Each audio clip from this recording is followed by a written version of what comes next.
ఎన్నికలు ముగిశాయి. దాదాపు 82% ఓట్లు పోలయ్యాయి. ఇది ప్రజాస్వామ్యంలో మంచి పరిణామం. కానీ ఇదే సమయంలో ప్రజలందరం చాలా అప్రమత్తంగా ఉండాలి. ఎందుకంటే పోలింగ్తోనే ఎలక్షనీరింగ్ పూర్తి కాలేదు, కౌంటింగ్ కూడా ఉంది. ఓటమి కళ్ళ ముందు కనిపించడంతో వైసీపీ అసురగణం ఎంతటి అరాచకానికి ఒడిగొడుతుందో పల్నాడు, తాడిపత్రి, తిరుపతిలో చూసాం. సైకోపాత్ అనే మాట మనం వింటూ ఉంటాం. ఈ జగన్మోహన్ రెడ్డి కూడా ఆ కోవలోకి వస్తాడో లేదో తెలియదు, కానీ ఖచ్చితంగా అతను ఒక సోషియోపాత్. ప్రజలను కులాలుగా, వర్గాలుగా, పార్టీల వారీగా విడదీసి చిచ్చులు పెట్టి ఆనందించే రకం. అతనిలో ఆ మానసిక స్థితిని మొదట్లో ఎవరు గుర్తించలేకపోయారు. ఆ వ్యాధిని తన అసురగణానికి కూడా అంటించాడు. ఈ సోషియోపాత్ మానసిక స్థితి రోజు రోజుకి ముదిరిపోయింది. ఓటమి కనిపిస్తుండటంతో వైసీపీ ముఠాలు ఉన్మాదంతో ప్రజల ఇళ్ల మీద పడి అరాచకం సృష్టిస్తున్నాయి. మాచర్ల వైసీపీ ఎమ్మెల్యే సంబంధీకుల ఇళ్లలో పెట్రోల్ బాంబులు దొరికాయంటే ఫలితాలు వచ్చాక వీళ్ళు ఎంత రాక్షసత్వానికి తెగబడబోతున్నారో ప్రజలు గ్రహించాలి. తాడిపత్రిలో పోలీసులు కూడా తమను తాము రక్షించుకునేందుకు అగచాట్లు పడ్డారు. అంటే వైసీపీ ఎంతగా రెచ్చిపోతుందో అర్థం చేసుకోవాలి. వైసీపీకి ఓటు వేయలేదని తెలిసి ఇళ్లలో చొరబడి మహిళలను, పిల్లల్ని అందరినీ చావుగొట్టే పైశాచికత్వాన్ని పెంచింది ఎవరు? ఖచ్చితంగా ఈ జగన్మోహన్ రెడ్డి అనే చెప్పాలి.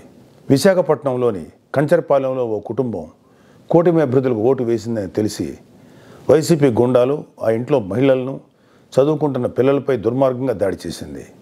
గర్భంతో పుట్టింటికి వచ్చిన మహిళపైన తీవ్రంగా దాడి చేశారు. అంటే వైసీపీ రాక్షసత్వం ఏ స్థాయిలో ఉందో తెలుసుకోండి. ఇలాంటివన్నీ తెలుసుకొని చిక్కటి చిరునవ్వులు చెందించే వ్యక్తిని ఏమనాలి? మహేష్ బాబు స్పైడర్ సినిమాలో విలన్ సూర్య గుర్తొస్తున్నాడు కదూ. ఉత్తరాంధ్ర నుంచి రాయలసీమ వరకు ఎన్నికల అనంతరం హింసను ప్రేరేపించడంలో వైసీపీ ఓటమి కనిపిస్తుంది. రాబోయే ఓటమిని కప్పిపుచ్చుకునేందుకే ఈ దాడులు చేస్తుంది. ఈవీఎంలు భద్రపరిచిన స్ట్రాంగ్ రూమ్స్ దగ్గర కూడా భద్రత పటిష్టంగా ఉంచాలి. అక్కడ సెంట్రల్ గవర్నమెంట్ వారిది 3 ఇంచుల సెక్యూరిటీ ఉంది. అయినా కూడా అక్కడ మన కూటమి పార్టీల ప్రతినిధులు నిరంతరం పహరా ఉండాలి. ముఖ్యంగా మన జన సైనికులకి, వీర మహిళలకి నా అభ్యర్థన ఏంటంటే, ఎక్కడైతే జనసేన పోటీ చేసిన ప్రాంతాల్లోని ఈవీఎంస్ భద్రపరిచిన స్ట్రాంగ్ రూమ్స్ ఉన్నాయో అక్కడ మన జన సైనికులు వాలంటీరింగ్ చేసి కాపులాగా కూర్చోవాలి. ఈ అవకాశాన్ని ముఖ్యంగా మనం వదులుకోవద్దు, వాడుకుందాం. ఈ వైసీపీ దుర్మార్గులను ఏ దేశంలోనూ తేలిగ్గా తీసుకోవద్దు. వాళ్ళు ఏ అరాచకానికైనా, దౌర్జన్యానికైనా తెగబడతారు. ఆ మధ్యన అంటే 2-3 ఏళ్ల క్రితం అమెరికన్ ప్రెసిడెన్షియల్ ఎలక్షన్స్లో కూడా ఎక్స్ ప్రెసిడెంట్ డొనాల్డ్ ట్రంప్ ఇలాంటి లక్షణాలే కనబరిచాడు. ఎన్నికల్లో ఓడిపోతున్నాను అని తెలిసాక కూడా నేనే గెలుస్తున్నాను, గతం కంటే గట్టిగా ఓట్లు వచ్చాయని ప్రచారం మొదలెట్టాడు. ఫలితాలు వచ్చాక కూడా నానా యాగి చేసి కుర్చీ వదలంటే వదలని అలాగే భీష్మించి కూర్చుంటే వైట్ హౌస్ నుంచి పంపేశారు. దాదాపు ఇలాంటి లక్షణాలే మన ఆపద్ధర్మ ముఖ్యమంత్రి జగన్మోహన్ రెడ్డి కూడా ప్రదర్శిస్తున్నాడు. అందుకే మొన్నటికి మొన్న ఐపాక్ మీటింగ్లో కూడా తన పార్టీ గెలుస్తుందని గొప్పలు చెప్పాడు. అతని మానసిక స్థితిని వంట పట్టించుకున్న ఉత్తరాంధ్ర నాయకుడు ప్రమాణ స్వీకార ముహూర్తం, విశాఖలో స్థలం అన్నీ ప్రకటించేశాడు.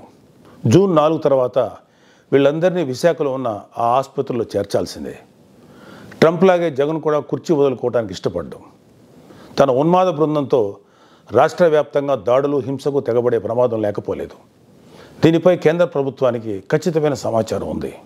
అందుకే వచ్చే నెల 15వ తేదీ వరకు కేంద్ర బలగాలను మోహరించాలని చెప్పింది.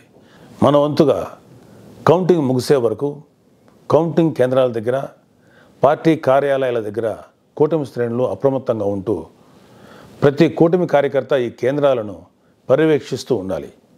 ఆంధ్రప్రదేశ్ రాష్ట్రం ఈ అరాచక శక్తుల చేతుల నుంచి అభివృద్ధి సాధకుల చేతులకు మారే సమయం దగ్గరలోనే ఉంది. అందరం ఆ శుభగడి కోసం వేచి చూద్దాం. జై జనసేన, జై హింద్.